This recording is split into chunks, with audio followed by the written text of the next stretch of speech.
From the center of the galaxy and right smack dab in the middle of our real world, this is ForceCenter show about Star Wars, pop culture, and the ultimate adventure, life itself. I'm Ken Knapsack. I'm Joseph Scrimshaw, and big sigh on life itself. Yes. Yes, indeed. Yeah, we're go for it, Ken. Hey, everybody, welcome to ForceCenter Live, Star Wars news, our normal Monday scheduled live stream. We do want to say Jennifer Landon not here today, a scheduled scheduled absence for her. She, of course, is getting education at a higher level than I've ever been at, and she had a big project in some life today, so she's not here, and that was already scheduled. So we'll do, normally do an ad read. Check out merch on Fourth Wall. The link's down below if you're watching YouTube. Like, thumbs up. I'm wearing my Ukraine hat today, but you might want to get a Force Center thing. And subscribe, all that stuff. This might be, I'll start here, Joseph, and pitch it to you real quick. This might be a different tone. We're not afraid to talk about real world. We're not afraid to talk about politics. Doesn't mean we always want to. Big trailer dropped today. Cool picture with pants last week. We'd love to talk about that. But also, if you know us, if you listen to us for a while, you know where we are. But also, we want to say a little more free form right now. We're trying to figure this out. And maybe a cuss word or two drops, or 10. That's where we're at, Joseph. Yeah. I think this is a total, a very special live episode of Force Center where we sit down on our chairs backwards and say, hey, we got some things to talk about. I'm very, very happy to be here, and I already feel a million times better just seeing Ken and talking to Ken and seeing everybody in the chat and the different perspectives. I think the first thing I just want to be honest about is I think I can speak for both Ken and I that we're both exhausted.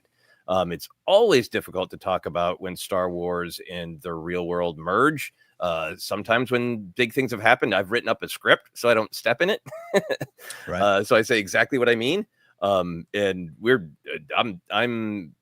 I'm real exhausted from the film. I'm extremely lucky to be working on the film, but we're in the post-production period where George Lucas was sent to the hospital making A New Hope, Star Wars at the time, and I really understand why. It is basically just like I'm going on 4 to 2 hours of sleep a night, and every day is people helping me with the post-production, coming to me with major movie making, breaking, it feels like, decisions constantly. So I'm extremely lucky and I'm extremely happy with the film, but it's just sort of a constant, what feels like very high pressure choices at a kind of calendar and pace that I can't control because everybody's just working, trying to make it look good, trying to make it sound good, and then saying, hey, what if we did this?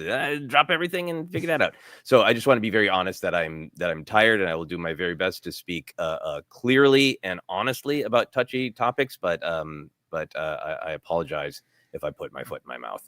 Ken, what's going on in Exhaustion Center for you? I love putting my foot in my mouth. That's usually when it gets most fun. First of all, shout out to you for even being here. We also will say up top, we don't know what the rest of the Force Center broadcast week will look like. Stay tuned for that. We had some fun last week. Jen and I, we had the great romance episode. I want to shout out that Grace Cosmeyer dropped in and just, I thought, put down some wonderful insights on romance in Star Wars, the reason it's important, the prequels. Raylo, check that out too. That might be something you're interested in. But yeah, personally, a lot going on in my life this year. Who isn't dealing with this? A lot of us are facing uncertain futures, and I'm just at this kind of tough crossroads and had one of those tough mornings. And, that trailer drops and I absolutely watched it and absolutely went, and absolutely would love to just sit down and talk about it today. It's also great in an honest broadcast. I'll say it's great financially for us, not in that kind of way, but in our numbers go up and everything. And you said off there, some Joseph, I'll pull here. We don't want to go to other center. It affects our numbers, our finances. This is how we put food on the table. And it's a scary time. And I'm kind of scared too, even being here today to try to talk about it within the Star Wars world. I have other shows, Anytime the Ken and Alden, The Blathering, where I have yelled, I have cursed Uncle Bob and the network affiliates, as I call them, which is a great wedding band. But here we understand, this is a place too, where a lot of folks do want to just come and turn off their brain. And that might have been something 5, 6, 7 years ago we were more comfortable with. We are not in that spot. So any calls to have us in the middle, it ain't happening, Chet. Like, it ain't happening because this world is happening all around us. We see it, and this directly affects Star Wars. The trailer was supposed to drop last week. That was it's coming. Get ready. The Muppet thing gets announced on Wednesday. Ain't nobody hear it because of what happened. And that's, I think, how it should be. So this got moved, and you can't push the trailer too far down. It's not an intern with a iMovie cutting a trailer and going, I got one if we want to just drop it now. Like, this is a months, if not years in advance planned promotional thing that the real world came crashing into, which, by the way, I'm fine with. I think the company's going to be okay.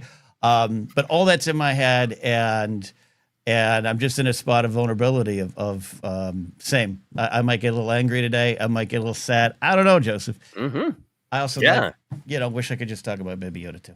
It's an emotional roller coaster. We could be talking about Baby Yoda and Ryan Gosling's space pants and nothing else, and I would love to do just that.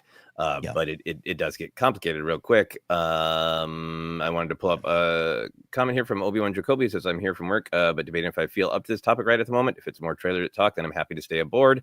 We're going to talk a little bit about the situation with Jimmy Kimmel and how it affects Star Wars and how it affects the way we talk about Star Wars. And then we're still going to talk about the trailer a little bit. But anybody who's just like, to me, there's a huge difference between you should never talk about politics or there's a middle to fascism. There's a middle to the government defying the First Amendment. There's no middle there for me. That is different than people saying, hey, I get it, but I'm not here for it today. It's stressful and I need a break. I love Star Wars because it's so deeply meaningful. And it is also just ridiculous, silly fun sometimes. So if you're a regular listener or just giving us a try and you're just not in the headspace to deal with real life and want to be in the beautiful fantasy world of Ryan Gosling space pants, totally understood and respected. But it feels irresponsible to not actually talk about the Fallon situation. Or Kimmel, but someone said Fallon in chat. But that might be next week. That might be next week's conversation. No, because he'll just tousle their hair and go along with it. Seems to be his vibe that he's okay. Seth Meyers, maybe Seth Meyers. We'll be Seth Meyers next week. Seth Meyers is next week. Fallon. My deep apologies to Jimmy Kimmel. Sorry, I have a slight preference for Jimmy Kimmel to Jimmy Fallon in my late night tastes. So I think the last bit of just honesty, Brian Babcock, just say Jimmy. All the Jimmys today. Great spin-off to Better Call Saul. Just say Jimmy. So we aren't making any rash decisions about what we want to do with ForceCenter. When the strikes came up and the really clear guidance came out from SAG, we kind of checked everything and made a decision about how we want to cover things. I'm really, really hoping that Disney does something to stabilize the situation in the next week, because I don't think it can just go on. So we want to be clear, we're not making any sort of decisions about what ForceCenter is doing going forward. We just wanted to start by being honest about we need to talk a little bit about this. Can't just talk about business as usual. Absolutely. I don't want to risk of just repeating anything you said there, but it is an ongoing fluid situation. It's also very clear from my point of view. Never speaking for you. We're both not speaking for Jennifer, but I think we're all in agreement. But it's a very clear-cut situation, which we can talk about, but it's also a very fluid situation. It is dangerously messy in terms of business, in terms of the network affiliates and the mergers, and the fact that we're all careening towards 4 companies owning us, and definitely less and less companies owning more and more media. That's also what's at stake here, and that's I would say normal, but like that's always going on, it seems, right? But the fact that it comes into play here is so concerning, and is why I personally can't ignore it, because of what Star Wars means to me, because of what it means to talk about Star Wars. I had a great example I'll bring up on another show of last week of just, I was casually talking about something in Andor because I got asked about something around Andor's sister and why the character didn't come back, and I kind of just regurgitated some of the reasons Tony had said, and my friend broke down in tears because it meant so much, something that was going on in his life. I love those moments with Star Wars. That is why I am also not coming up here and saying we're punting Star Wars. We're going to talk about our best deli sandwiches on Other Center for the next 9 years. Like that's not where I'm at, because Star Wars. That's why it hurts. That's why this sucks. Because Star Wars still carries all the weight for us in the fandom. That's why this episode's about how the fandom's reacting to it. Anyways, I'm talking myself into a corner. No, I really agree with that. I wore my Jedi shirt today. Amaranth was talking about using some iconography in the physical world to ground herself. I lost that comment, but I really agree with that. And like that's something I think about a lot with like the Jedi symbol of like all the storytelling that has been built up around this symbol and what this symbol means is larger than any corporation, and yet it's owned by a corporation, and that's almost always been the tension with Star Wars. Lucas made a documentary about himself called Empire of Dreams about how he distrusts large organizations, but he had to build one to make Star Wars and named it Empire of Dreams. That's like you look at that title and go like, yeah, Empire, Star Wars, whatever. Yeah. That's a man navel gazing into the abyss about the nature of how storytelling and art and power combine. And I think that's why it's important, because it isn't just fun escapism. It's meaningful, and it's unfortunately always going to be at some point tied to real world dynamics. So like I love my Jedi shirt. But it contains complexities. Yeah, even the reaction to it, and we're all exhausted out there if you're paying attention. Like you should be quite frankly, you should be wary of the people in your life or the shows you watch if they're unaffected by this right now. That to me is something you should be really wary about. Again, difference between today I got to turn on my mind. So I didn't do a show Saturday on my normal blathering stream because I just needed to go watch my squirrels for an hour. Like it just couldn't even be silly. Not because of the Kimmel thing, but just because of everything. And I think mental health protecting all the stuff there too. But like, it's all inherent to our love of Star Wars, understanding of Star Wars. It's why we had to head on. I don't know. Yeah. It's always an agreement that we're making of in order to enjoy the art created by real human storytellers. There's also an acknowledgement that it is being controlled by large companies who want to make money. Amaranth says it's the pop grip in my phone has a Jedi symbol embossed on it. You know, when people are talking about, a lot of people are canceling their Disney Plus subscriptions, obviously, but other people are talking about, some Disney adults who go to Disneyland or Disney World all the time. And, I haven't seen the TikTok videos. I assume they're sincere or whatever, but the Disney adults saying, well, we're not going anymore. And, you know what? Even I just thought about the experience of going to Disneyland. Of the first time I went there, I was kind of cynical about it because he was like, yeah, the mouse, greed, blah, blah, blah, blah.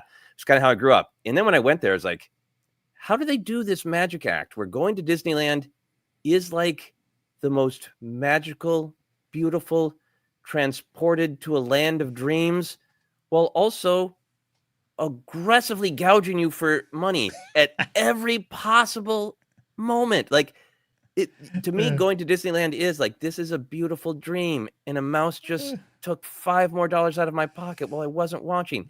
There's something about the nature of Disney in particular as a large corporation that very successfully sells dreams and empathy and consideration of our place in the universe, while also going, hey, if you cry, you owe us $10. There's just like, there's something about, it's true of all corporations, but to me, there's something about the way Disney sits in our cultural imagination that makes these kind of moments extra frustrating. And then on top of it, the Star Wars of it, which is Star Wars is about a lot of things, but one of the main things about it is F the fascists. So there's an extra tension there. Yeah, there's a tension indeed. And I saw a comment here that I just had the corner of my eye that where was it there? Sal von Bako, Star Wars didn't do anything. Disney, their owner, did. Goes on to make some points. And that's part of where my head is too, and part of the confusion and exhaustion, where we live in this world of parent companies, right? And parent holdings. There was at no point, I'm sure Kathleen Kennedy woke up that day and went, ah, fuck. Like, I'm sure, like Bob, what do you, so, this affects people. Like I occasionally will, deliver Uber Eats, and it's not the greatest company in the world. But I see sometimes people boycott it, and I'm like, okay, but could you just give me then $2 directly? Could you just give me? We are all in this complicated world, and capitalism blame the system, and I think that's all correct. But that's part of what's in my brain today too. Anyways, do you want to talk about something like just? Yeah, I mean, I know you've got itself. Yeah, I know you've got a chance to talk about it, but so I'll just say my opinion, and I know the broad strokes, and I'm certain there are nuances to it that I haven't discovered, but I don't think there are any nuances that would likely change my opinion. What Jimmy Kimmel said was that the assassin had some right-wing ties, and hey, if he was wrong about that, then and if somebody wants to sue him, they can sue him. Great. So for me, that's covered. He didn't, to me, say anything even offensive about. The joke was about Trump claiming to care very deeply for a dying man, being asked a question how he was doing because a person he claimed to be close to lost their life in a horrible, violent way, and he pivoted to bragging about his ballroom, and he was being made fun of for that. So to me, not offensive. If it was offensive, then the court of public opinion and people could vote with their dollars, and the company could decide what they want to do. As this happened in other cases, this is a direct threat from the government, from the FCC, that we will not allow a merger unless you bend the knee. This is Trump blatantly saying he goes with the spin of it's offensive, and then he says to the reporters on the plane, some of these people are all bad about Trump. You can't do that. That's not allowed. Yeah, the fuck it is. It's America. It's free speech. And to me, that's at the end of the day, it is the government applying illegal, unconstitutional pressure on a company, and it is not slow boiling the frog in fascism. It is covering the frog in explosives. It's fast moving fascism, and and trying to get to pressure Jimmy Kimmel to apologize. And give money to the Turning Points organization. I do not celebrate the loss of life or the violence. I think it's awful what happened. But the person who died, I have no idea who they were as a person for real. But they chose to form an organization that says hateful and violent things, that directly puts at risk people in my life that I love. That was the legacy that man chose to leave. And it is Orwellian 1984 to make us try to imagine this man's words as something other than they are. Don't celebrate his awful death. I leave open the possibility that some of the hateful things he said was just for his career, to make YouTube money. Maybe he's a great man. Maybe he's a great father. He chose to put those words out. He chose to put that be his public face. He chose to make money from those statements, and it is not an insult to him, to his life, to his legacy, to accurately quote him and have an opinion about what he said. Yes, very, very well said, all around. And one of the big things on my mind as a performer, as a comedian, you as well, is the idea of cultural pushback versus government censorship, and that, of course, has been something that's been number one in the minds, hearts, and mouths of a lot of comedians and comic fans of a certain ilk and certain leaning. And I have watched many lean into this over the years, and then I've watched many in this last week or two, or last week since Wednesday with Kimmel, equate it to other more infamous actual job losses, right? Not we're not talking about things, but like Roseanne, ABC, Uncle Bob behind that. that is an absolute example of cultural pushback being so loud, effective that they had to make this decision, right? It was best for business. That is not Nexstar and Sinclair, the powerful network affiliates, afraid of losing a merger, and some government official goes on a grifter's podcast and does a bad Goodfellas impression to threaten them and their merger because of just not even one joke or one segment, but just this pattern of they're against us, so let's remove them. I keep saying it is the DiCaprio meme point of that is direct. That is even slightly, even though the Colbert thing's in the same bucket. I keep saying this. It was couched in such a way where, like, yeah, all right, late night's dead. Maybe that's they're holding on. We know that's not it, but this is just a couple weeks later, even more direct. And that's my big thing. That is, I say this so time and time again, and I'm sorry if anyone's heard me say this week or even in the past. So many people will hold up George Carlin's 7 dirty words bit. They'll hold up Lenny Bruce. Both are complicated men, by the way, that it's hard to probably claim them for your cause entirely if you know the whole stories around them. But specifically with the Carlin 7 dirty words bit was not about what words he could say on the air and I should just be allowed to say them. It was a right-leaning, moral minority leadership behind so much of the things censoring everyone. I bring up the Hays Code and the Comics Code, which was a bending of the knee, by the way. Yes. To change things. And Carlin's point was that is government censorship co-opted by a religious extremist movement to tell you that these words can't be said. It's not their decency, and there's certain things to talk about in terms of decency and kids and influence. I get it, but so Carlin's words are so often co-opted by people that perform alongside us that it's just it boils over in cases like this where Roseanne is not the same as Kimmel. No FCC official went on camera on a show and said, I think this should happen, and it happens. And that's one of the things we're dealing with here right now, and it continues to frustrate me.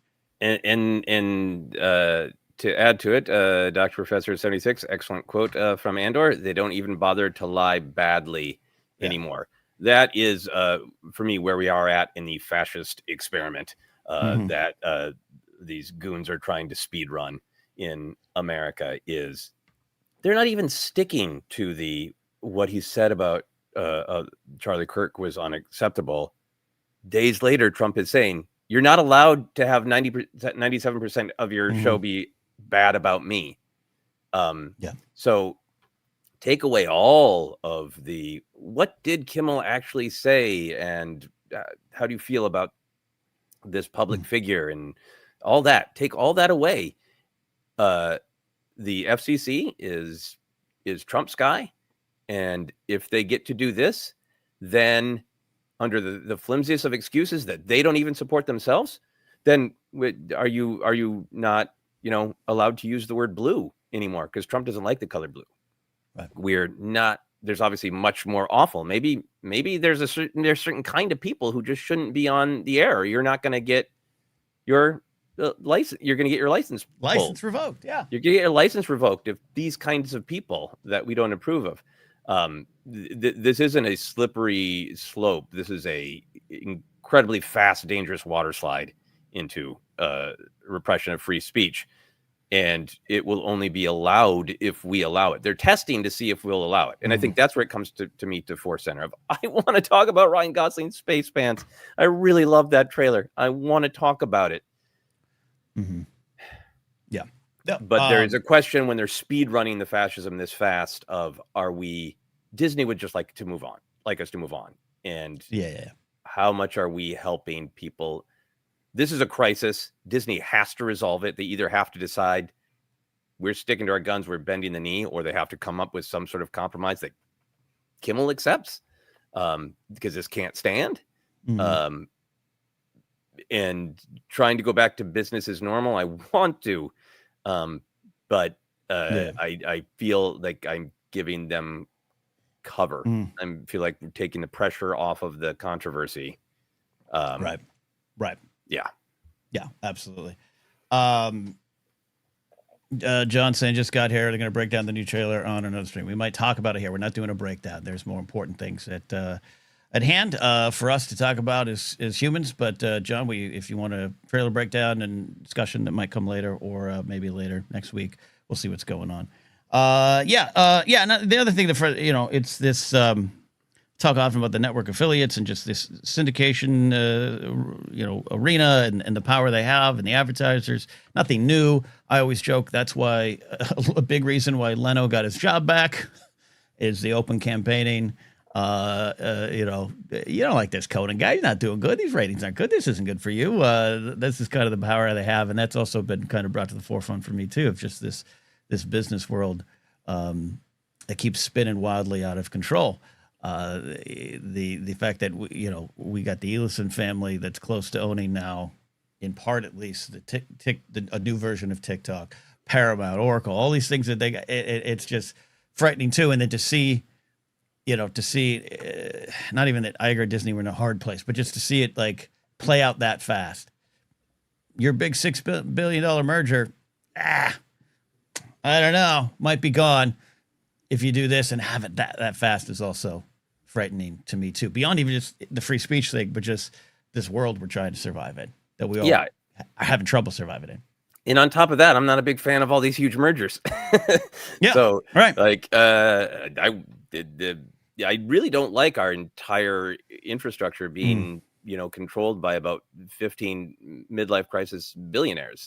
That to me isn't America. It isn't people getting an opportunity to speak their mind. It isn't an opportunity to, hey, maybe you got a great idea for a social media company. Well, you're going to be monopolized out of it. Anyway, Robin points out Disney and ABC didn't have an issue with what Jimmy said. Nexstar forced him to suspend his show. Yeah, and that's what Ken is talking about. And so, yeah, it is. There's parts of all of it that I can always find nuance. But I think, man, this is why, here, I'll spin to a Star Wars. This is why I loved the Anakin episode of Ahsoka. That there is nuance in everything. There is nuance in Ahsoka's trauma. There's nuance in how she should move forward with the Jedi. But the choice that eventually came before her is, are you going to keep going or not? Because you're kind of half going forward. You're kind of not. You're kind of giving up and you're kind of giving forward. And it's such a great clarifying thing of Anakin's character to just be like, he's very blunt and binary, like live or die, because there's all this nuance. But then you get to, there's a fork in the road. Yeah. Live or die, Ahsoka. And she chose life.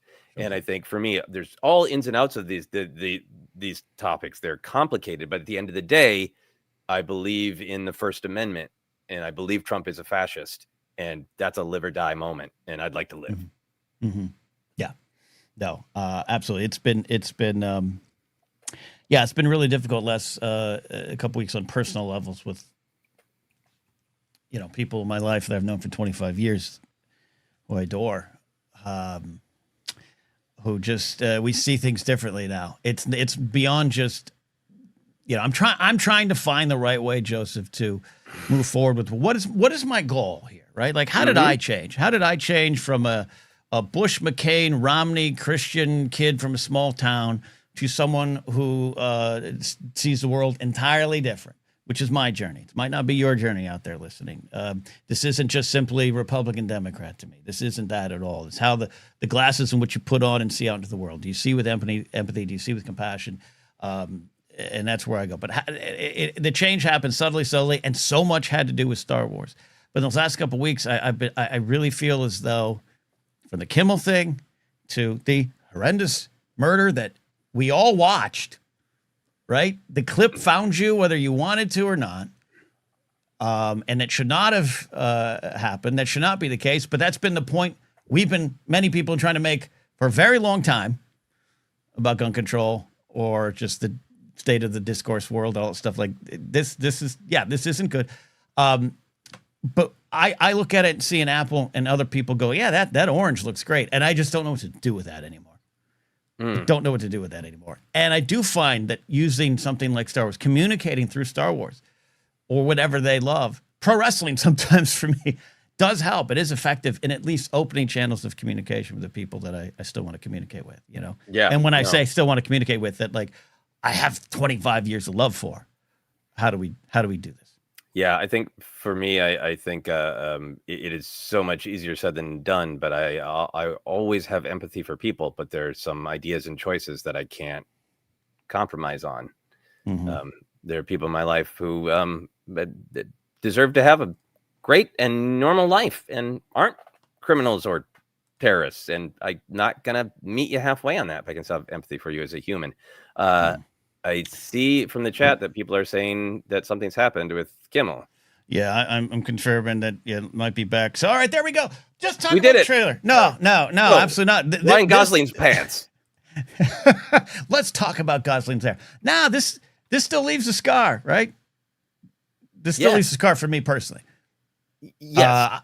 Absolutely be back to quote unquote normal. Absolutely, absolutely. This is, and we'll see. By the way, I still think Kimmel eventually breaks contract, walks. I think there's a lawsuit. He's got 200 staff members to worry about.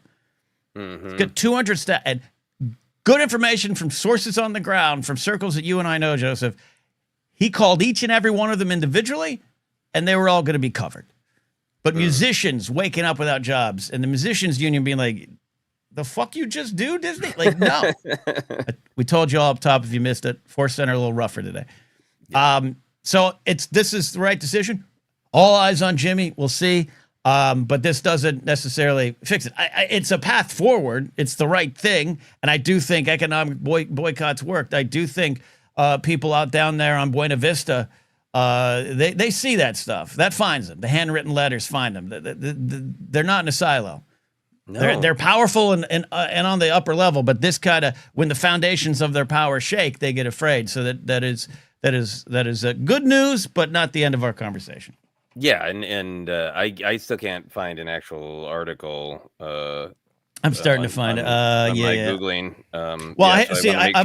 I'm on Ground News, which is not a sponsor. Maybe we should try to make them sponsor. I actually absolutely love Ground News. You want to talk about getting information from all sorts to see what it is. But Joseph, I have to scroll down past the possible start of World War III.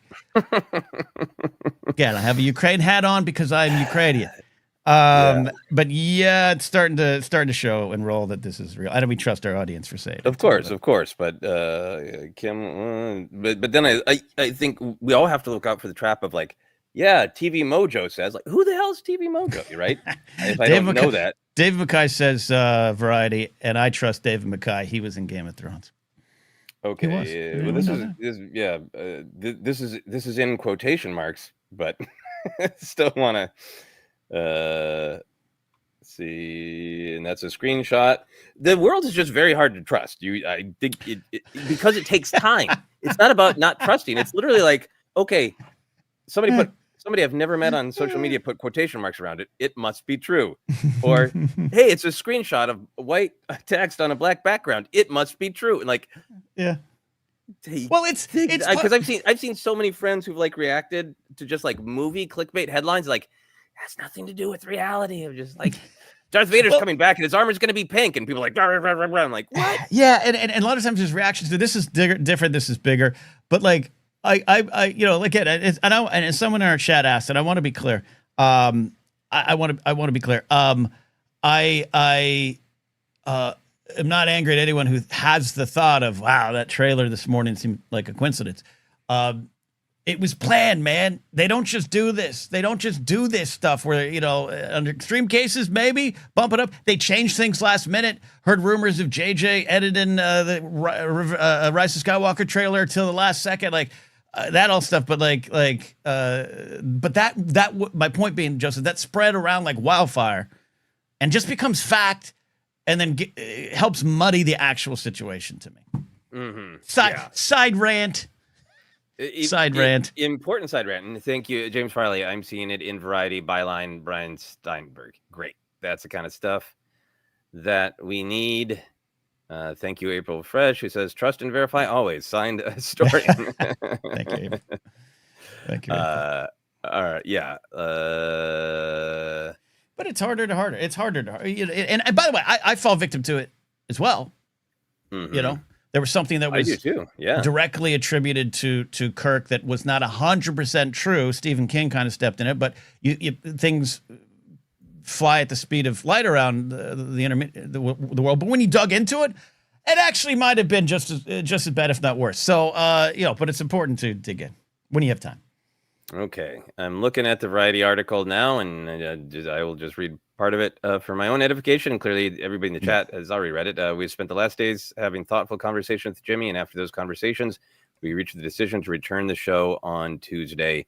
More to come. Oh, and the beginning of this was the quote from Disney and ABC was, "Last Wednesday, we made the decision to suspend production on the show to avoid further inflaming a tense situation at an emotional moment for our country. It is a decision we timed and thus insensitive," the company said in a statement. All right. So either I cut out or you cut out. Could you read that last bit again? Yes. They say their decision last Wednesday. "It is a decision we made because we felt some of the comments were ill-timed and thus insensitive." So the mouse wears pants, and yet the mouse is covering the little mouse ass.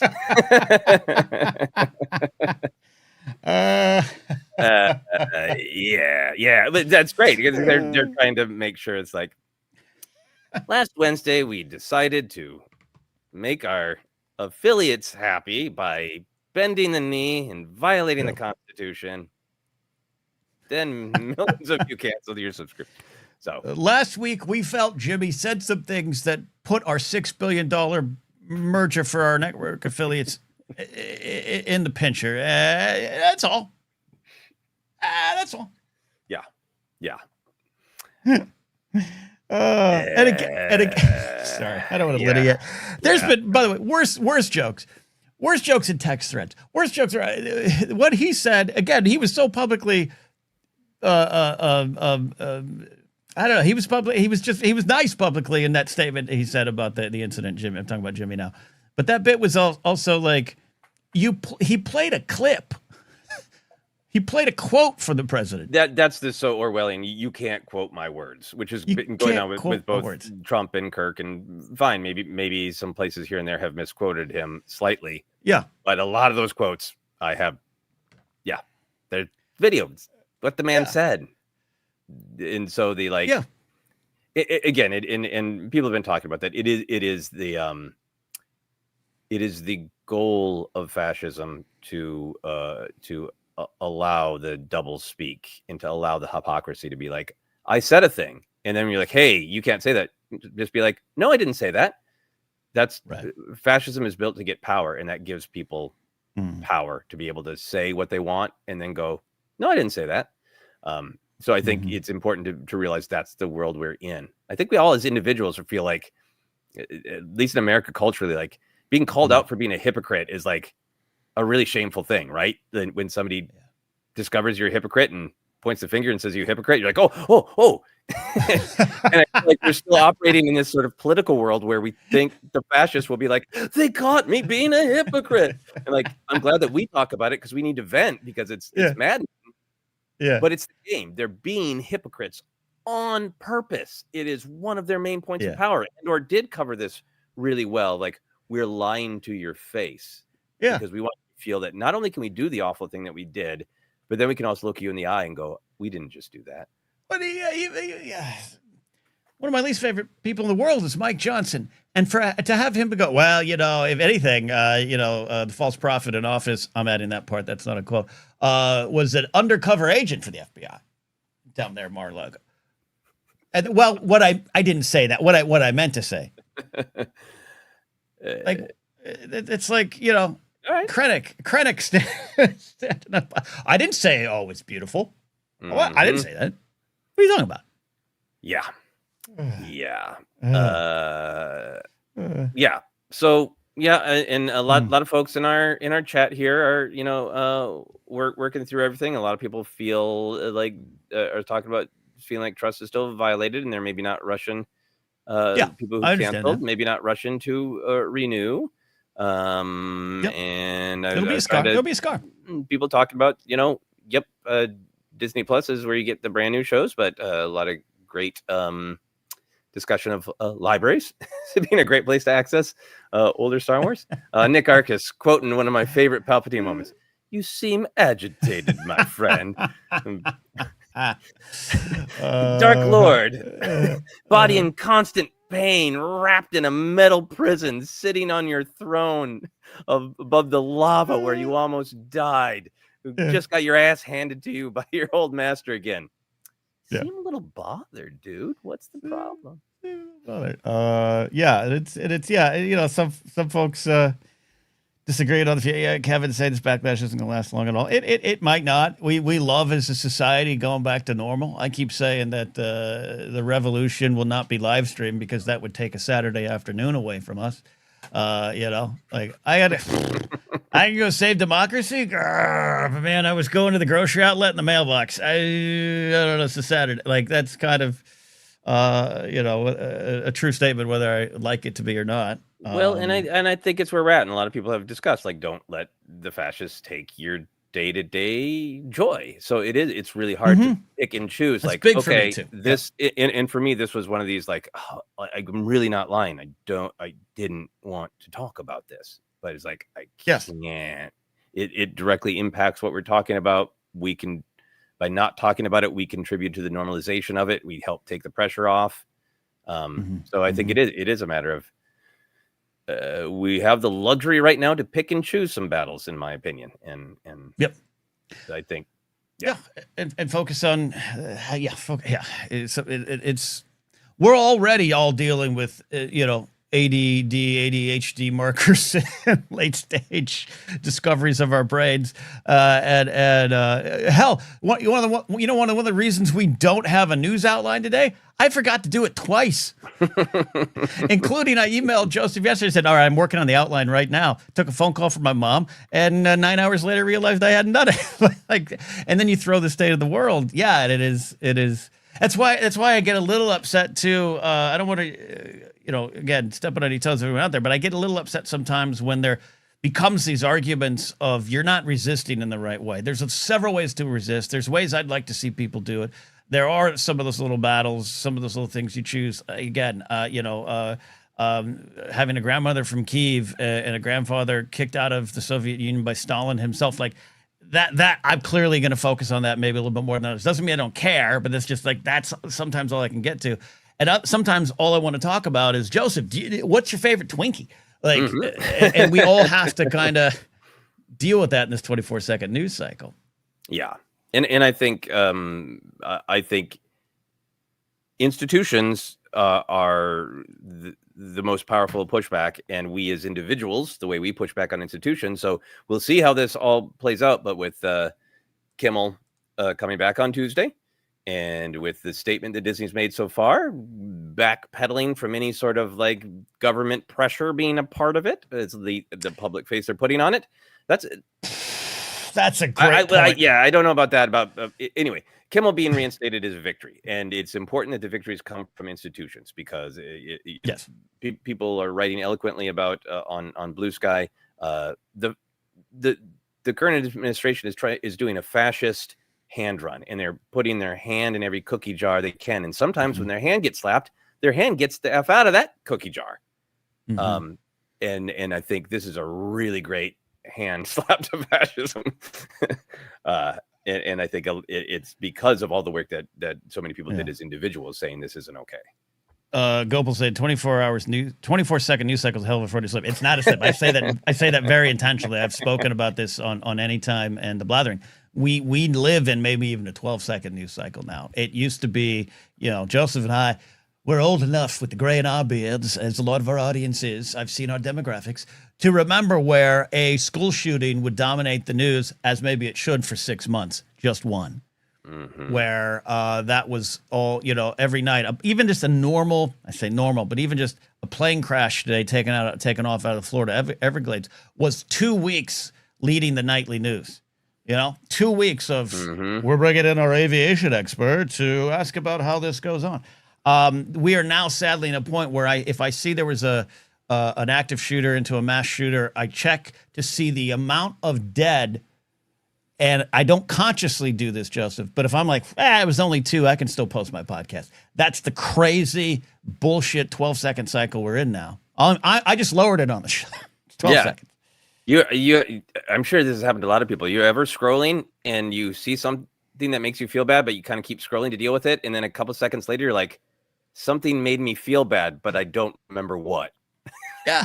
It's how fast that I take stuff in on social media. Like, I know something really hurt my feelings. What was it? I got to scroll back to find out. It's tense, and which is why the Star Wars stuff is so valuable. But it's always, I don't like to go completely down this route, but it's just like, if someone's going to lecture me on what I did or did not do in terms of the right kind of resistance, but they're lecturing me from their iPhone or from their YouTube, we are all dirty, and I hear that a lot, and I hate it being used as a shield. Right? It becomes its own. Like, I'm big on media literacy, but even the phrase media literacy is its own catchphrase that loses meaning the more you talk about it. Mm-hmm. So you know what I mean? We're like we all got to maybe come together a little bit better versus, did you cancel? I canceled. Your subscription gone? You didn't? Oh, well, you should have. Like, I don't know. I'd like to see, not unity. I don't know. My Kumbaya and Joseph. I think so. I think being supportive in everybody finding different ways to contribute to the pushback against fascism is important, because we're all different. We all have different lives. Privilege becomes a huge part of it. If you're quite comfortable and you don't have to have 2 jobs, you don't have to cook with the cheapest food you can find at the grocery store, you got a lot more time to proactively resist. We are caught up with all these midlife crisis billionaires, and like, it's a luxury to be able to go, like, I'm just going to write my own thing in Linux. Yeah. Because I have those skills and time. Other people, like, I will lose my livelihood. Like, so I want people to do things, and I'm very worried about America being too passive if the fascism is too slow of a boil. But I also feel like people have to be supportive of, we don't all have the same life conditions. And so we need to find our own ways of managing and pushing back. Yeah, no, absolutely agree with that. Maddie Gunner says from Andor, right now we're the 2 idiots crawling through the mud yelling at each other. I'm sure that's in other things too, but Andor. Love that. At the time we have left here, you have a film to finish. We got some super chats and some comments and everything. Yeah. I'm scrolling through. I'll just start. Should we just roll through some super chats and some other questions? I just want to hit this from historian April Fresh real quick. A reminder: only 300 people walked all the way from Selma to Montgomery, and the Voting Rights Act still passed. Not every family in Birmingham participated in those marches either. Yeah, I think that it's great. Great to have a historian in the chat, because as I've said, I like to think about this this level of fascism is unprecedented for America. It is so precedented in history. Mm-hmm. Like, maybe McCarthy. Like, anyway, lots of bad things in the past. I don't mean to downplay that, but specifically, my point being that we should look to history for inspiration. That there is ways out. Yeah, and at times, I don't want to say solace or a sense of calm, but just knowing that in some ways, I think there's a speed to this that's happening in our country that we haven't dealt with before. But, Nixon and his administration pressuring CBS to get rid of the Smothers Brothers, trying to get Lennon out of here, all those kind of things. There's always a battle against the arts. But McCarthyism, you had mentioned one day off air, we were talking about the Hays Code, and I still haven't had time to dive in. Like, I'm fascinated with how the Hays Code formed us, how the 1950s formed our country, how sometimes I will hear someone say, well, I don't have a problem with transgender people. It's just like, I don't know, like, it just doesn't, it's a little deviant, it's a little weird. And it's quotes almost from 1950s conversations about gay men back then, and it's the same playbook over and over. So sometimes the importance of history is to, I think, also to look how we got through those sections of time. Not that it always improves, but that we did move forward. That even that Luke, again, Lucas looks at what happens with the Nixon administration and goes, I've got a tale I want to tell. I got something I want to say. And that's my favorite thing, other than going to sleep to some weird ASMR videos of old dudes cutting hair, is historians. History YouTube's my favorite place to play in. And so appreciate you. Yeah. So we got some super chats and stuff, some comments. Where do you want to go, Ken? I'll just roll through some here. Your buddy John Maddening is here. 6 minutes late scrimshaw. Come on. It's my new nickname, 6 minutes late scrimshaw. Oh, and there was a comment. Did I star it? From Gwen Webster Film. There's so much I'm freaking out about these days, but this feels like a victory, and I'll take it. Yeah. In terms of the Kimmel thing, and I think that goes really with what we were saying of like, we need to. They want us to feel powerless, and we need to celebrate the moments where our power mattered. And right now, this feels like one. We'll see. Yeah. Let's see. Rolling along here. Ian says 2 pounds towards squirrel food. I wish it was that cheap, but Ian, appreciate you. Gulp said, just a general question. Do you have a surprise toy that got broken when you were a kid? My best friend threw my Optimus Prime off my bunk bed and he lost a leg. My Y-Wing that I eventually got rid of did fall and the spoils broke on the back. And then I had like a weird, like just a jetliner, like a jetliner toy. Remember when you just had like Tonka released a series of like gas station attendants and you're like, hey, the working class, got it. Yeah, I got a figure of it. I got a little mad one day. I always have a little bit of a temper, going back to my youth, and I knocked over a chair in anger, and it slow motion fell on my toy plane and just shattered the plane everywhere. So there you go. Yeah, many of my very original Star Wars figures got damaged because I was so young. I had Chewie try to punch Darth Vader, and Vader's head just flew off. And then I was at my grandma's house, and she's like, I can glue that. And she put weird black glue on Vader's head. And then I put him in my suitcase. And for years, this weird black glue that was trying to attach Vader's head was stuck to things. Years later, I'd find like, what is this stick? Oh, it's that weird glue my grandma used to try to put Vader's head back on. That's amazing. My old pal John Manning also says, fast, intense boycotts can work. Yep. Faster, more intense. Yeah, that's great. Charlie Ashby said, here's my pipe and uptake. Fascism is bad, but ATRTs are rad. I don't know if we'll talk much about the trailer today. I watched it once, enjoyed it, fun. Already love the discourse of how adult Andor was versus this kiddie stuff. So love those conversations. Been muting liberally this morning from people I respect, but don't have time for it right now. But I don't know what you feel. We both agree ATRTs are rad. The ATRTs are, yes, always rad. No questions there. I'm checking through these kind super chats. Want to make sure that we hit those. This one came to us from Geek Errant. Thank you very much. The fact that there was any kind of compromising of a constitutional amendment right due to financial pressuring is alarming. Regardless of how swift reparation takes place, it shouldn't be ignored. Agreed. And I think people are really having that spirit in our chat so far, that it's not just like, okay, great, all is totally back to normal.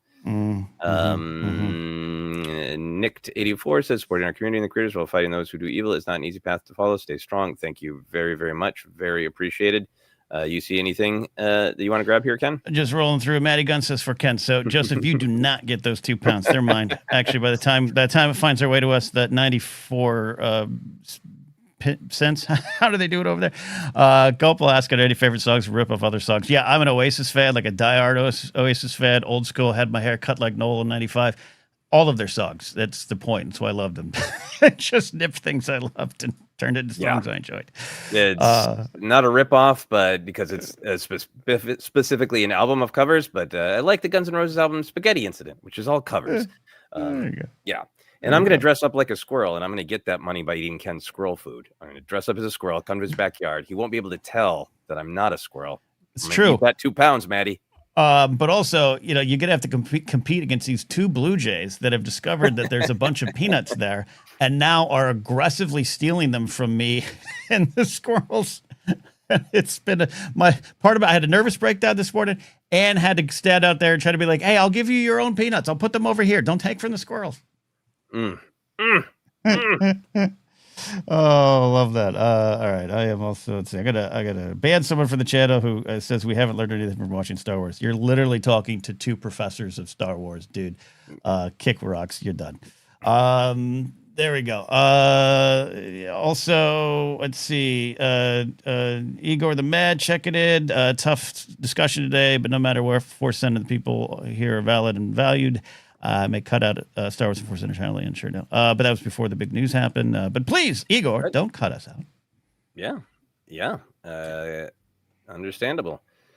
Rich Rodriguez here. Thank you very much for the kind super chat. Says the monster will come for us all. Here's 5 for each F-bomb and 5 for each month. I had to miss on Patreon. Thanks, guys. Much love always. Thank you very much, Rick. Very, very appreciated. Thank you. All right, so Maddie returns for Joseph. We're even. Okay. Okay, thank you. Jeannie from Tahiti, thank you for this little therapy session. Appreciate that. We appreciate you, Jeannie from Tahiti, following us over from Star Wars Explained. Shout out to Alex Amali, and Alex put a breakdown of the trailer and addressed things going on here too. It's just also, we've created this wonderful cottage industry for ourselves where all of us started to talk about the things that we love, and then as the world got not more complicated, we could see how complicated it always was, and if you choose to be connected with that and wanted to lead with your heart, not just your franchise that you love, no one cry for us, but like there's this little layer of this last few days, like I just want to pay rent, man, and part of that's Star Wars, but I think it's important to be where we're at. So shout out to Alex and Molly, who have always hit every social issue head on. Yeah, it's such a good job, with such clarity and empathy and honesty. Yeah, Anyway, I will allow myself a little Mando and Grogu talk if you're okay with that, Ken. Absolutely. My 2 takeaways were the vibe. I love that logo. I love the adventure serial vibe. Mm-hmm. I know it's just a teaser trailer, so it's not trying to be plot, it's trying to be action, but man, did it really make it feel like you want to put a baseball card in the back of your wheel so it sounds like a motorcycle and ride down to the theater and have an adventure.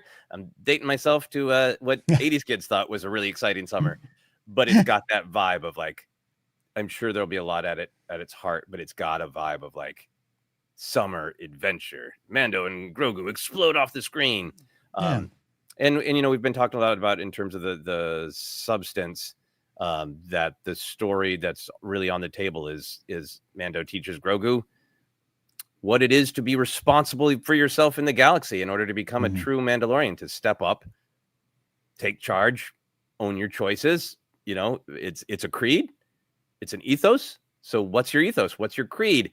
And so the fact that the trailer is just a bunch of Grogu having agency, some familiar agency of food stealing, but other things, running around, the image of him in a dark tunnel trying to find his way, it does make me feel like that the film is hopefully going to be a fun romp that's also asking the question of, who does this kid want to be when he grows up? Who does his dad want him to be? What is the responsibility of his power? So, just from those quick things, great combination of, as Anakin was saying, the super pulpy and whatnot, the pulpy vibes, fun adventure, and a hint of the heart. No, well said. That's our official ForceCenter review right there. Because, like I said, I watched it once on my phone in bed. What a world we live in! A Star Wars movie trailer has hit, and here I am, like, what am I watching? What is it? Alden Diaz just texted me. What did he text me? Oh, the trailer's out. Okay, yeah. So I'll watch it again. Yeah. It's really great. Really great. I thought. Really fun. Really exciting. Yeah. Good take there. Good take. Yeah, and without a doubt, it will have a wonderful amount of depth to it, but it will also be couched in a lot of loud noises, and I think that's fine. Yes.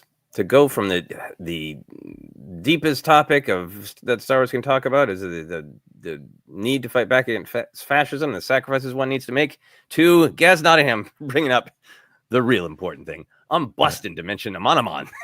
Was that a Monomon in the trailer? Sorry to disturb the current subject.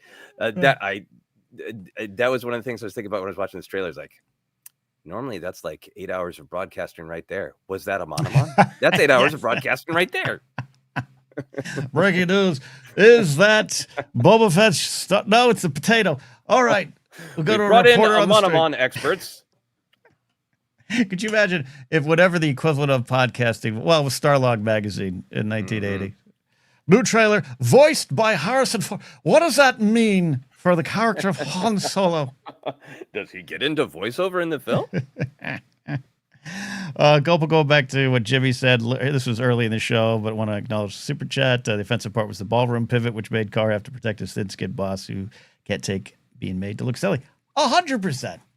100%. There is this issue of the man murdered and how people are talking about it, but there's also, at the end of the day, it's 95% of these networks, they talk bad about me, can't have that.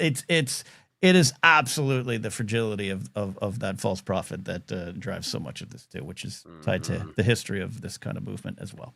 I mean, God damn it, even fucking Nixon went on Laugh-In, man. Like, which I wouldn't approve of now, but they'd be accused of ruffling the feathers of Nixon, the hair of Nixon, which would be accurate. But quickly, David asks, what is your favorite history YouTube channel? Mine is Mr.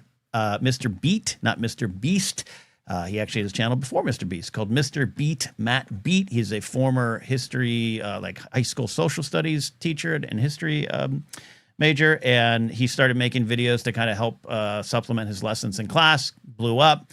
It's his job now, and he's quirky. He's got this weird dad humor, teacher humor vibe, but really, really good. There's a cynical historian, which I like as well. And there's a great series I'm watching just from a channel called The Great War, which goes into World War I. And World War I, as we all know, but if you've studied anything, like, I still think we're fighting the Civil War here, and I still think we're fighting World War I in the world in a general way. So that's been kind of fascinating to just kind of at the end of my night, Joseph, I relaxed to some nice Battle of Verdun talk. Also would shout outs for some like political history stuff. Legion Miller might not be for everyone, even if you agree with her. She's wonderfully brusque, at times abrasive in the best of ways. Like she challenges in a wonderful fashion. Her name's Legion Miller, lawyer, has a YouTube channel. And like, she's like, you want to know why someone like me, and I'm not speaking for anyone else, but you want to know someone like me says, yeah, a lot of this is tied to Reagan era stuff. We're still dealing with that bullshit. She'll break it down in this 25-minute historic video on what that means. That's a place I go to as well, Legion Miller. Yeah, it's so important. And I think it is a lot of where we're at is being encouraged not to connect the dots, the death of cause and effect.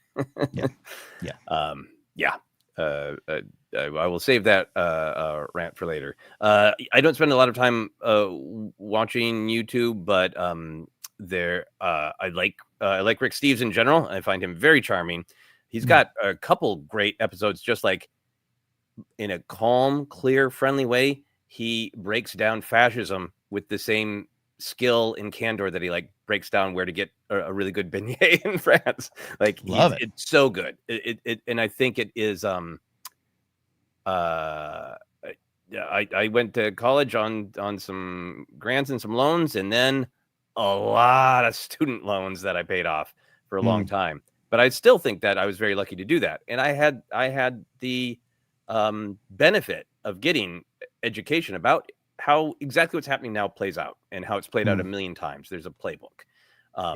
And Rick Steves is like, it's just such a great, his basically 101 guide to fascism. It really helps you take a step back and see these are the steps, these are the reasons, this is the program. So I really recommend that. I'll check that out as well. That sounds great. Jared the Dark Jedi said Mr. Beat was he was on Phil DeFranco's interview show. It was a great interview. Watched it the other night. Next couple years is going to suck. 10 years from now for like a different reality. And I think Mr. Beat would agree that reality could go many different ways, but yes, just through the annals of history. But even he agrees, like, this is the speed of it. The speed of it is what is stunning. So, yeah. Okay. Yeah. Okay. And I think, to go back, people are, discussing, that somehow Kimmel has returned, and exactly what that will mean, and whether how long it'll take that scar to heal, or if there'll be a repeat and all that. And I think for me, 99% of the day, I feel like an observer, and I wonder what will happen in the future. But things like so many people pushing back in the ways that they can against Disney, and Disney for now appearing to do a 180, I think is that reminder of it. It so rarely feels like it, but we are not observers. We are participants, and finding whatever little way you can participate in trying to make the future be the future that we want to be. I think it's just really important to remember it doesn't feel like you are breaking down the door, igniting your lightsaber and changing everything. But we all do have power, and those who want to take it want us to feel like we don't have power. And every social media post, every letter, every conversation with a friend is pushing back. Yeah, and the little victories, the little conversations. Another guy I listened to is a Minneapolis-based former evangelical pastor named Pat Conkey. Has a channel called Culture, Faith, and Politics, and it's a fascinating channel, just really homespun. You know, without even knowing him, Joseph, you're probably like, I know that guy because of just that very calm Midwestern demeanor, and he has his background, and he's changed, and he's chosen his battlefield, and he speaks often of having those little victories with those one-on-one conversations. It can get overwhelming to look at the big picture, and not everyone in your life is going to turn or change or come to some sort of middle ground agreement with you, and maybe you don't even want to have some of those folks in. Maybe it's a cut in the chafe. My words, not his. But he had a video just last week of those little victories are important. Today, I would call this a big victory. You said Disney did a 180. Maybe we can agree they did a 175-y. We'll see. Yeah. Yes. Yeah. Check my math on that one. We'll see. The future will check my math on that one. We'll see. But yeah. All right, rounding around the bend here. A couple great comments. But Igor the Man with Super Chat. Star Wars can inspire us in more ways than just watching. Wookiees have inspired me in my growing bushcraft hobby. I'll stick with ForceCenter just talk. Thanks. Thank you, Igor. And thanks for being in our Discord always, too, and having the conversation. All right.